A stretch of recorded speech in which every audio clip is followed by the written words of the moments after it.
Bismillahir Rahmanir Rahim. Assalamu alaikum wa rahmatullahi wa barakatuh.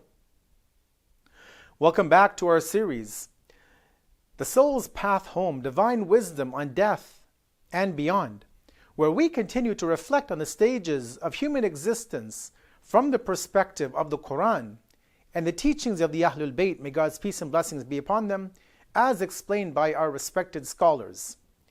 In today's episode, which is the 13th day of this blessed month of Ramadan, in our Ramadan Reflections series, we'll be delving into the final journey of the deceased and the preparation of the body for the funeral and burial. Now, this topic will take us 3 days to discuss, so be sure to catch all of them to have a comprehensive understanding of the final steps in which we prepare our loved ones, our family, our friends, our community for that final journey. So, the inevitable has finally occurred. A family member, a friend, or a total stranger from our local community has passed away. In that moment, the lifeless body is in our presence. We're looking at this motionless person, perhaps wishing, hoping, praying that Allah would bring them back to life for just a moment so we could say that we love them one last time, or to apologize to them for the grief that we caused them. Although the body is unresponsive, however, the soul is very much alert and has begun to embark on its journey toward the afterlife. It has disengaged from its physical body, but it very much remains in its presence until the grave. It now dawns upon the family, friends, and the members of the community that assist in the burial process that they need to begin their task of preparing this body to go back into the ground to meet Allah. In Islam, the rites which are carried out upon the body after death, they're not just formalities or things that need to be done as a checklist. Rather, they carry profound spiritual significance. They're meant to honor the deceased and remind the living of the ultimate reality of death and the inevitable return to Allah. Whereas we may not have complete information in the Quran or the Hadith about the philosophy of why each of the individual acts of preparing the body are performed, we must believe that they serve a greater purpose, and ultimately, it's all about submission to the will of Allah. We do things in Islam for one reason and one reason alone, because Allah told us so, and because His final Prophet Muhammad, may the blessings of Allah be upon him and his family, guided us on how to do those things. This is mentioned in the Quran in chapter number 59, Surah Al-Hadeed, verse 7, where Allah says, "Whatever the messenger gives you, accept it willingly. And whatever he forbids you, refrain from it. Keep from disobedience to God in reverence for Him and piety. Surely Allah is severe in retribution." Now, moving on, there is in Surah Abasa, there's a reference to the burial of the body in which Allah speaks of the inevitable moment when a person is taken by death and the body is placed in the grave. And what does Allah say in Surah Abasa, chapter 80, verse 21? He says, "Then He causes him to die and puts him in his grave." Now, although we believe that Allah causes death, and it is humanity that performs all the actions, the ghusl, the kafan, the hunut, the burial, putting the body in the grave, why is it that in this verse Allah attributes both things to Himself? Allah doesn't do the burial rites. Now, certainly causing death is the work of Allah. But the matter of putting the body in the grave is, as I said, the work of human beings. However, since Allah has provided the necessary intelligence and awareness for this task, as well as all other means at our disposal, this action is attributed to Him. It can be said that this verse marks the transition from the worldly life to that next phase where the soul begins its journey toward the afterlife, and the body is left behind to return to the earth and return to its original state of pre-creation, dust.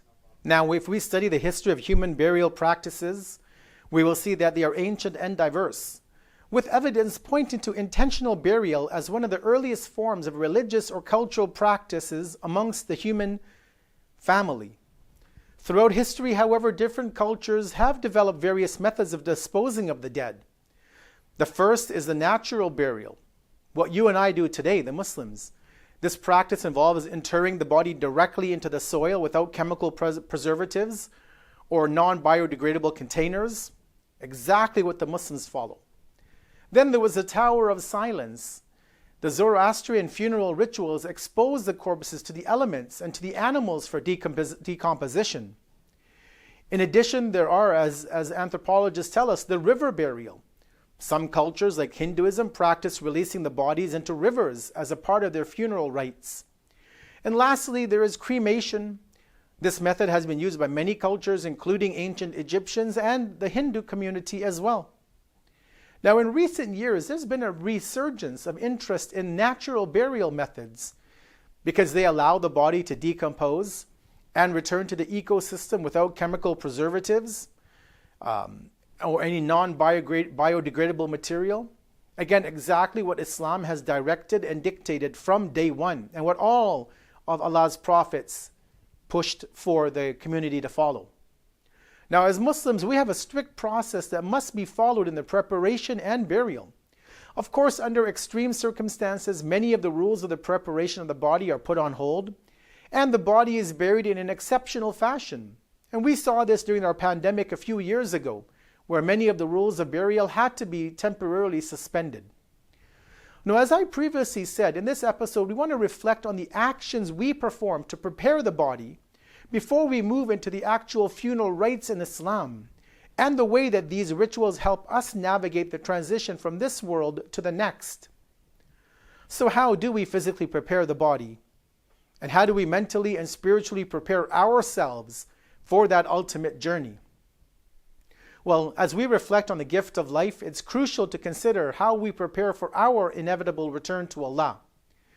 Just as you and I meticulously plan for worldly journeys, our vacations to exotic destinations, or even our staycations, we have to realize that our preparation for the afterlife requires even greater attention. Unlike worldly travels, we don't know when our journey to Allah will begin, when the actual journey to the afterlife will initiate. And this uncertainty calls for constant readiness and vigilance, and to ensure that we always have our essential preparations in place. Today, let me go through a few of the things that you and I need to pack for this long trip. Put these on our list of things to pack and to get ready and to keep. First is our spiritual passport. Our declaration of faith, the Shahada, serves as our spiritual passport, as Allah says in chapter 3, Surah Al-Imran, verse 85. And whoever seeks a religion other than Islam, it will never be accepted of him. And in the hereafter, he will be one of the losers.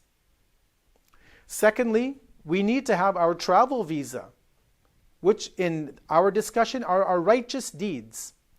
Our good deeds, brothers and sisters, are the visa to paradise. And this is noted in the Quran in chapter 4 of Surah An-Nisa, verse 122, where Allah says, "And those who believe and do righteous deeds, we will surely admit them to gardens beneath which rivers flow, wherein they abide eternally." Now, like any trip, we need to have the local money. And so for our eventual journey, we need to carry taqwa as our currency. The only currency accepted in the hereafter is taqwa, God consciousness. There's no credit over there. And Allah notes this in Surah Al-Baqarah chapter 2 verse 179, where He says, "Take your provisions for the Hajj and do not be a burden upon others. In truth, the best provision is God consciousness, taqwa." Now, with any trip, we need to pack our clothing, don't we? And we would pack clothing conducive to where we're going to go.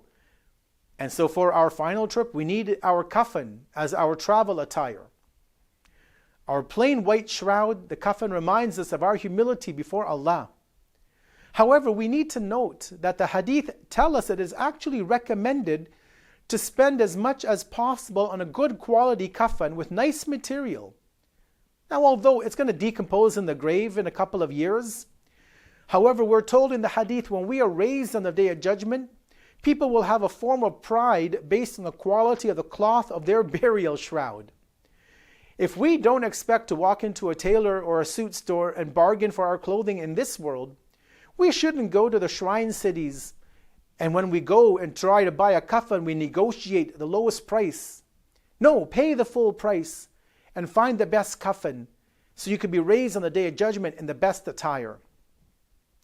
Last in our list of packing, but definitely not the last in terms of all that is needed, is to ensure that we are settling all our worldly affairs.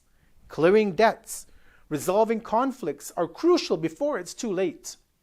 Clearing debts between us and Allah, such as khums, zakat, etc., and clearing debts we had from people that maybe we borrowed money from, or we borrowed something from them, is essential. We also have to ensure that we have resolved all conflicts with people before we begin that journey. Thus, you must ask yourself, I ask myself, is my spiritual passport valid or has it expired? Have I accumulated enough good deeds as my visa? Is my taqwa strong enough to serve as my currency in the hereafter? Or will it be deflated or be worthless due to inflation? Remember, brothers and sisters, every moment in this life is an opportunity to prepare for the next world.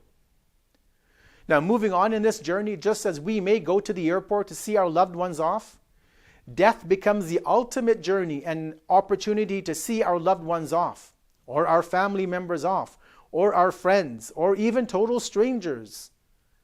And this is where I want to simply introduce the next topic, and then we're going to look at this in detail tomorrow. And that's the importance of the funeral rites in Islam. You see, the funeral rites in Islam are not just actions to carry out. Like I said, they're not just a checklist to tick off. They need to reflect the dignity and respect which is afforded to the human soul and that body in life or death. The teachings of Islam have laid out specific guidelines for the preparation, burial, and mourning of the deceased, all of which carry spiritual meaning. And we're going to try and cover these tomorrow and in the following day. These rites, as you will see, will help to maintain the sanctity of life, reinforce the temporary nature of this world, and will help remind us of the reality of the hereafter. In our next episode, we're going to continue to review the funeral rites and burial and look at some other aspects to better appreciate our own mortality. Until then, may Allah guide us, protect us, and grant us patience in the face of death. Wassalamu alaikum wa rahmatullahi wa barakatuh.